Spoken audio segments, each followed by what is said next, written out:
Bismillahirrahmanirrahim. Assalamualaikum warahmatullahi wabarakatuh. Alhamdulillahirrabbilalamin. Hari ini kita bisa bertemu pada pertemuan kedua praktikum farmasetika lanjutan 2. Alhamdulillahirrabbilalamin, kita masih diberi kesehatan dan semangat untuk menjalankan segala aktivitas kita, terutama untuk pelaksanaan praktikum yang masih secara online ini ya. Seperti jadwal sudah diberitahu sama Prodi, pada tanggal 11 dan 25 Oktober kita akan melaksanakan praktikum secara offline di kampus.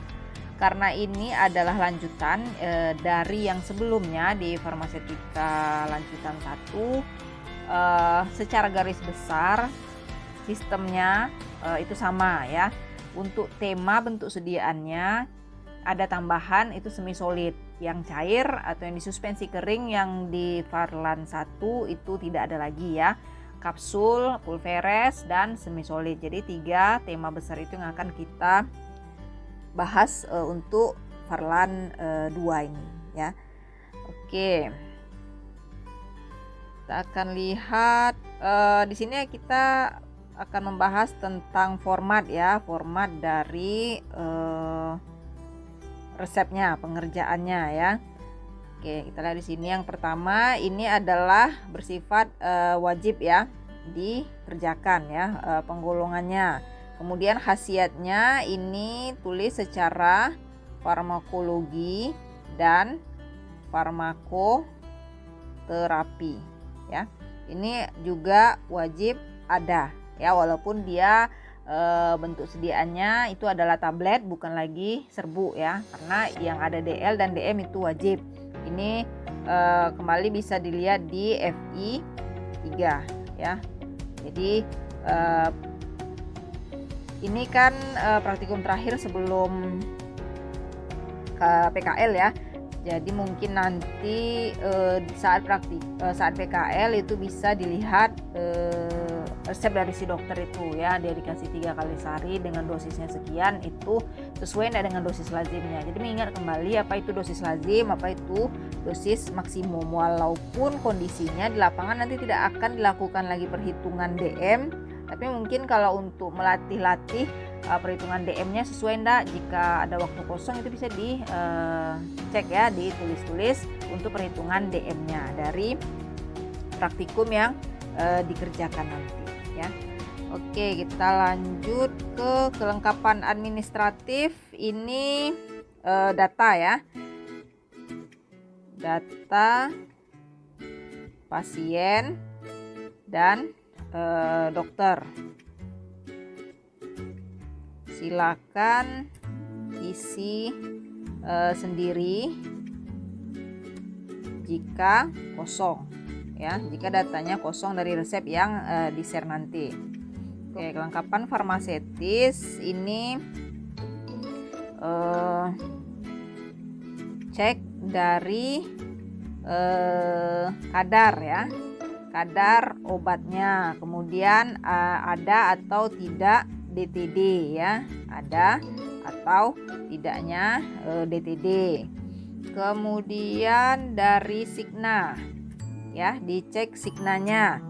PRN berarti usulnya apa, pemakaian maksimal ya. Ini nanti diisi saja sendiri ya, isi sendiri untuk hasilnya. Yang penting kondisinya adalah pada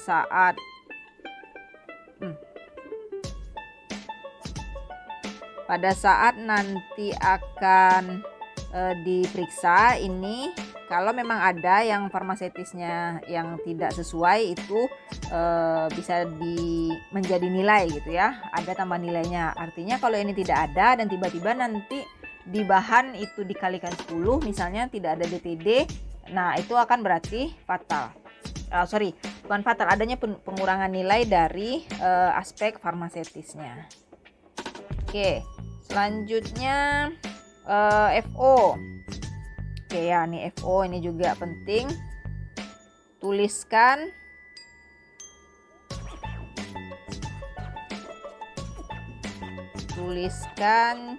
jenis tabletnya ya, jenis tablet dan kadar yang beredar itu berapa saja ya. Kemudian yang kedua, tuliskan masing-masing 3 ya, masing-masing 3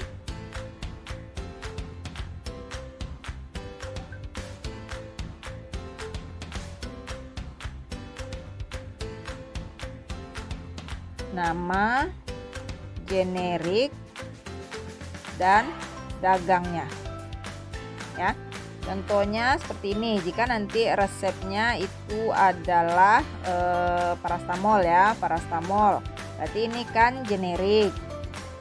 Yang perlu ditambahkan di sini adalah nama dagangnya ya. Merek dagangnya. Itu apa-apa saja. 1, 2, 3. Nama dagang yang dimiliki sama si parastamol. Begitu juga nanti kebalikannya, jika dia tablet dengan nama dagang, berarti tambahkan 3 nama dagang lainnya dengan isi yang sama ya, konsepnya seperti itu.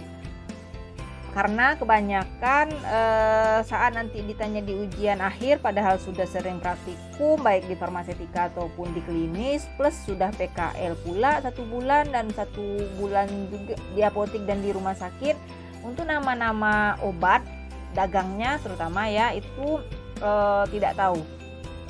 Kebanyakan tidak tahu. Kemudian ada juga kebalikannya, yang tahu nama dagang tidak tahu apa isinya. Nanti pada saat kita sebagai TTK itu yang kita perlukan itu adalah nama dagangnya. Soal merek itu sangat banyak sekali, sehingga nama generik itu wajib kita ketahui. Sedangkan nama dagang itu nanti akan ya sesuai dengan perkembangan ya, obat yang dengan merek dagang itu masih ada atau tidak ya. Jadi wajib dicantumkan merek dagangnya. Untuk apa? Belajar juga menghafal lagi, persiapan menghafalnya obat-obat yang beredar itu apa saja ya dagangnya. Oke, untuk sifat fisikokimia berarti untuk tablet itu tidak perlu dituliskan ya, kelarutan otomatis disesuaikan saja nanti ya. Kalau dia semi solid misalnya, itu bisa ditambahkan zat aktifnya itu atau zat tambahannya itu bagaimana kelarutannya, dan pustaka itu juga jangan lupa. Oke, untuk DM ini juga wajib ya, wajib ditulis. Kemudian penimbangan bahan-bahan,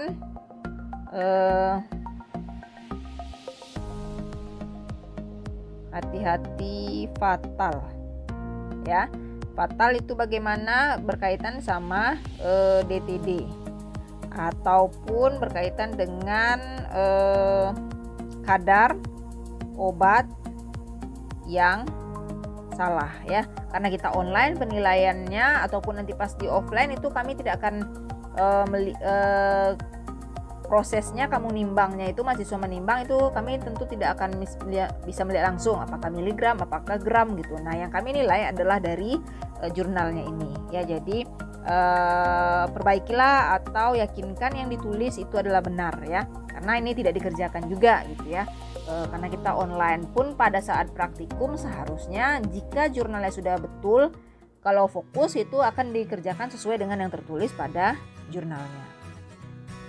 Oke, kemudian cara kerja. Untuk cara kerja ini mungkin yang spesifik itu adalah tentang pengenceran tablet ya, pengenceran tablet ataupun nanti di CK semi solid ya, adanya penambahan etanol kah atau campuran eutektikum ya, itu akan menjadi cara kerja khusus yang poinnya jika salah itu adalah dikurangi 20 ya.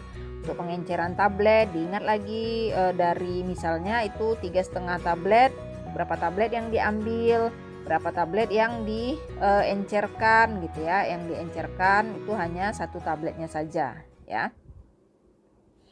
apalagi ya di cara kerja, mungkin ya itu artinya untuk di cara kerja ini yang spesifiknya tadi ya. Oke, nah di etiket signa ya, cek signanya harus sesuai dengan yang tertulis pada resep. Nama pasien juga ya, berarti nama pasien kalau tidak jelas itu nanti di resep yang diberikan itu bisa di ACC-kan sendiri saja ya, siapa nama pasiennya. Kemudian label ada NI atau tidak ada NI ya, itu juga wajib diperhatikan. Oke, mudah-mudahan dapat digunakan dengan semaksimal mungkin selama pelaksanaan praktikum online, apalagi nanti saat offline ya. Terus selanjutnya resep akan kita lanjutkan pada ya setelah tadi pendahuluan atau pembukaan tentang mengisi jurnalnya. Mengingatkan lagi saja sebenarnya karena prosesnya itu sama seperti Farlan 1 semester lalu ya. Oke, kita akan lihat untuk resep pertama itu adalah resep pulveres ya. Resep pulveres. Nah, kalau kita lihat di sini berarti yang menjadi perhatiannya adalah kadar tabletnya ya. Kadar tablet paracetamol. Nah, di bagian FO itu tambahkan 3 nama dagang ya. 3 nama dagang dari paracetamol. Oke, juga untuk CTM ya, 3 nama dagang, paracetamol dan CTM ya. Tujuannya apa? Sekali lagi untuk mulai familiar lah mendengar ataupun melihat nanti dari ISO nama-nama dagang dari suatu nama generik obat ya. Oke, jadi tambahkan 3 nama dagangnya masing-masingnya ya.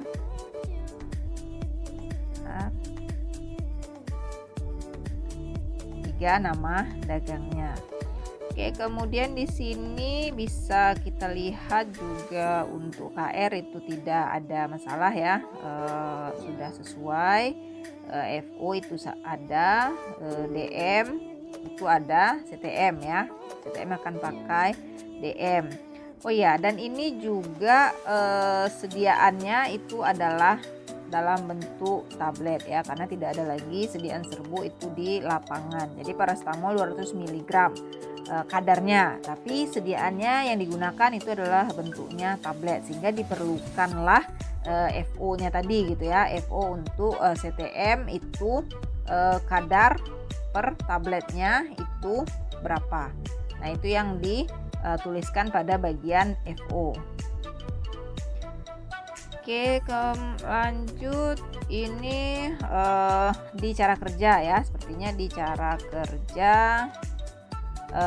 pulveresnya jumlah genap ya, pulveres jumlah genap itu 12. Nah, bagaimana cara kerja membagi serbu untuk 12 bungkus ya.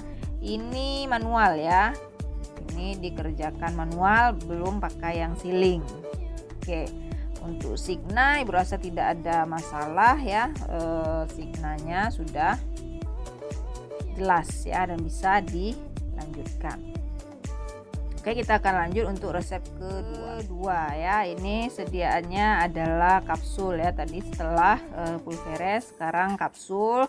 Kondisinya ini sama, bentuk sediaan yang digunakan itu adalah tablet, berarti FO-nya ya sama seperti tadi, tambahkan 3 nama dagangnya ya, tambahkan 3 nama dagang dari paracetamol dan luminal. Kemudian DM ya, DM itu ada luminal. Nanti dicek berapa kadar luminal yang beredar. Nah, untuk pemilihan tablet kan kalau banyak kadarnya itu silahkan dipilih saja sendiri di ACC mau yang kadar berapa ya. Jadi istilahnya di sini adalah mahasiswa yang mengerjakan dan akan menentukan sendiri datanya tadi ya.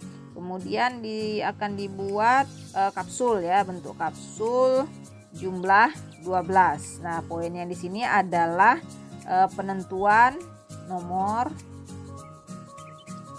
kapsulnya ya. Gimana caranya ya, apa rumus untuk penentuan nomor kapsulnya, itu harus tertulis jelas, ditulis jelas pada cara kerja. Oke, kemudian ya, gue rasa itu cara kerja. Untuk signa ya, signa itu ada tambahan waktu pakainya tadi ya, PC. Ini juga sekali lagi mengingatkan lagi untuk tanda waktu pakai obatnya ya, sebelum, sesudah, ataupun saat makan. Oke, kita kelanjutkan pada masuk ke resep terakhir. Ini adalah sediaan semi solid ya, sediaan semi solid. Oke, itu dewasa.